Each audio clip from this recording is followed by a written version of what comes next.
Quelle éloquence! Ce dernier budget prévisionnel est le moment de faire le bilan financier de la mandature, car théoriquement, il devrait y avoir peu de nouveautés dans ce budget par rapport à celui de l'année dernière.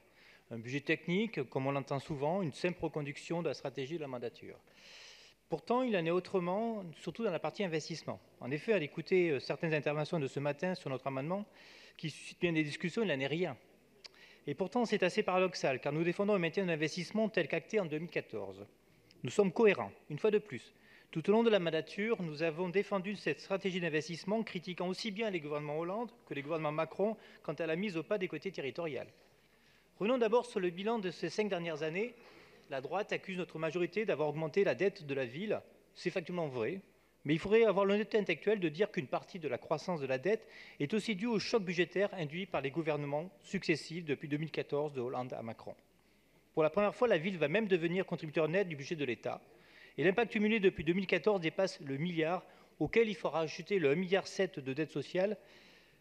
Et aussi, toutes ces recettes en moins ont diminué notre épargne brute et nous obligé à financer notre nombre d'investissements pour l'avenir par la dette. Ça, c'est une réalité. Invariablement, c'est avec ce même souci de financer nos investissements que durant cette mandature, nous avons assumé de défendre l'utilisation des bons amphithéotiques et donc les loyers capitalisés, au lieu de céder notre patrimoine comme l'a fait M. Missika. À titre d'exemple, le dernier rapport de la Chambre régionale des comptes sur la ZAC de Batignolles nous donne raison. Les cessions sont faites à des montants trop faibles, en plus d'une ristourne étonnante de 36 millions d'euros aux promoteurs immobiliers. Ce qui fait autant de recettes à moins pour la ville. Je déplore que cette mauvaise stratégie perdure, puisque des cessions à bas prix sur des ZAC sont soumises encore au vote de ce Conseil. Nous assumons donc la trajectoire d'investissement de la ville pour laquelle les Parisiens et les Parisiennes nous ont élus en 2014. En revanche, nous n'assumons pas cette frilosité de l'exécutif et des socialistes face à l'attaque de l'État contre l'autonomie budgétaire des collectivités territoriales. Nous avons participé avec de nombreux élus de droite comme de gauche, d'ailleurs vous l'oubliez les élus de droite, au rassemblement devant l'Assemblée nationale pour protester contre la contractualisation des budgets des collectivités territoriales. Nous regrettons que Mme Hidalgo n'ait pas mené de front le front des maires contre cette même mise des budgets municipaux par Bercy. Au contraire, la ville de Paris s'est même félicitée d'être une des premières villes de France avec Bordeaux à signer cette contractualisation présentée comme indolore pour Paris. Indolore budgétairement, ça peut se discuter, mais politiquement, la tâche restera. Nous sommes aussi et surtout surpris de la rupture de la stratégie d'investissement de la ville avec ce budget. On constate une baisse de 230 millions d'euros, dont 31,3 millions d'euros pour la section transport et 143,5 millions d'euros pour la section aménagement des territoires et habitat. Nous aurons beaucoup investi sur cette mandature, mais moins que les 10 milliards prévus. Nous sommes par ailleurs surpris que l'étude commandée par la ville de Paris à l'OFCE ne soit pas mise en valeur, et c'est à cause des résultats et de l'argumentaire qui montrent le risque de baisser l'investissement. Madame la maire en a certes parlé dans son intervention, mais en ne se focalisant que sur des indicateurs de bien-être, le dernier chapitre de ce rapport.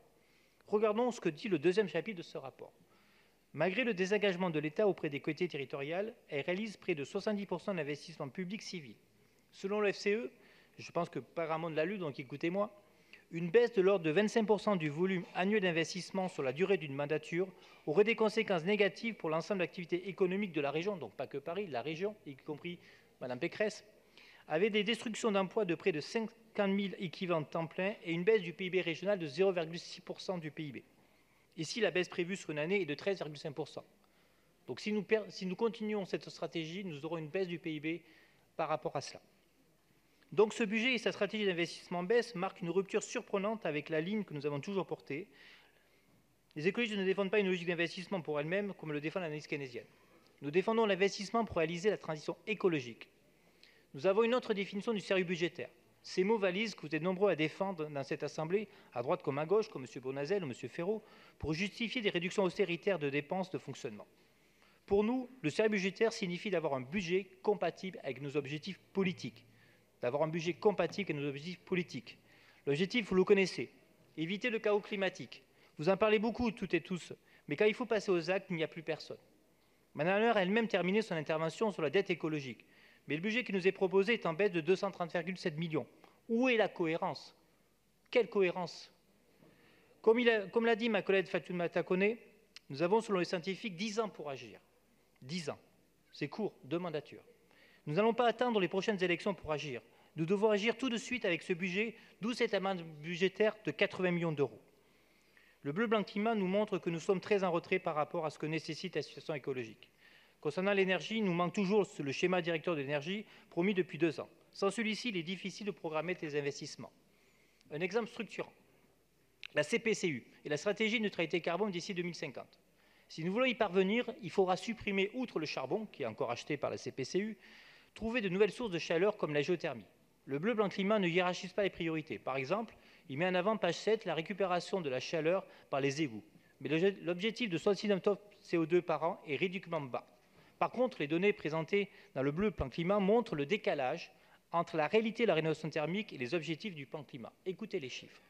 L'objectif de 4 500 logements sociaux rénovés par an depuis 2009, puis de 5 000 à partir de 2020, signifie qu'à ce rythme, il faudra encore 40 années pour rénover l'ensemble du parc social.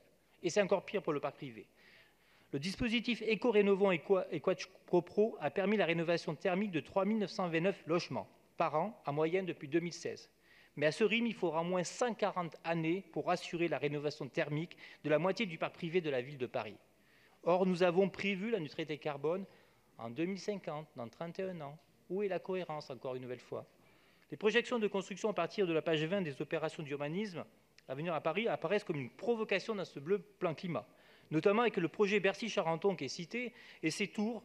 Nous irons dans le débat urbanisme à ce conseil, mais c'est quand même pas normal de mettre dans le bleu climat. Malgré notre protestation, ce document continue à confondre îlot de fraîcheur et lieu frais.